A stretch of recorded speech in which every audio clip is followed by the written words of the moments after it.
మందుబాబులకు ప్రభుత్వం ఒక bad news చెప్పిందని అనుకోవాలి. ఏంటి అంటే పాత మద్యం పాలసీ నిన్నటితో ముగిసింది. అయితే కొత్తగా స్టాక్ కావాలని అడిగినప్పటికీ కూడా ఆల్రెడీ ఉన్నటువంటి స్టాక్ని అమ్మండి, కొత్తగా స్టాక్ అయితే ఏమీ ఇవ్వము అని చెప్పి ఇండెంట్లు పెట్టినా కూడా ప్రభుత్వం ఇవ్వలేదు. సో అయితే ఇప్పుడు స్టాక్ అయిపోయినటువంటి వైన్ షాపులన్నీ మూతపట్టడం జరిగింది. ఈరోజు పరిస్థితి ఏంటి అంటే రాష్ట్రంలోని పలు జిల్లాలు గుంటూరు, కృష్ణా, విజయనగరం, విశాఖపట్నం, కడప, నెల్లూరు, ఒంగోలు ఇలా పలు జిల్లాల్లోని పలు ప్రాంతాల్లో వైన్ షాపులు పూర్తిగా మూతపడ్డాయి.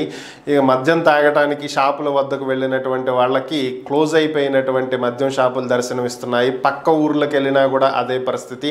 దీంతో మందు దొరక్క పాపం మందుబాబులు చాలా ఇబ్బంది పడుతున్నట్లుగా తెలుస్తుంది. మరలా షాపులు ఎప్పుడు ఓపెన్ చేస్తారనే దాని మీద కూడా ఒక క్లారిటీ లేదు. ఓవరాల్గా 12వ తేదీలోపు ఈ టెండర్ల ప్రక్రియ పూర్తి చేసి మద్యం షాపులు మరలా ఓపెన్ చేస్తారనేటువంటి వార్తలు వినిపిస్తున్నాయి. కానీ పర్టికులర్ డేట్ అయితే ఇప్పటి వరకు తెలియట్లేదు. దసరాకి ముందే ఓపెన్ చేస్తామని చెప్తున్నారు. దసరా 12వ తేదీ కాబట్టి ఇంకా ముందే అని చెప్తున్నప్పటికీ కూడా మరి ఈరోజు 1వ తేదీ, ఇంకొక 12 రోజుల వరకు మద్యం షాపులు మూసేసే ఉంటే పరిస్థితి ఏ విధంగా ఉండబోతుంది అనేది అయితే చూడాలి. మరి గతంలో లాక్డౌన్ టైంలో ఏ విధంగా అయితే దగ్గు మందులు, శానిటైజర్లు, వైట్నర్లు తాగేశారో మరి ఈసారి కూడా పరిస్థితి అలాగే ఉంటుందా? నాటుసారా కాసేటువంటి పరిస్థితికి వెళ్తారా? మళ్ళీ ఇది కూడా పోలీసులు చర్యలు తీసుకోవటం, అరెస్టులు చేయటం, ఇలా రకరకాల కార్యక్రమాలకు వెళ్ళేటువంటి పరిస్థితులు ఏమైనా ఉన్నాయా అనేది చూడాలి.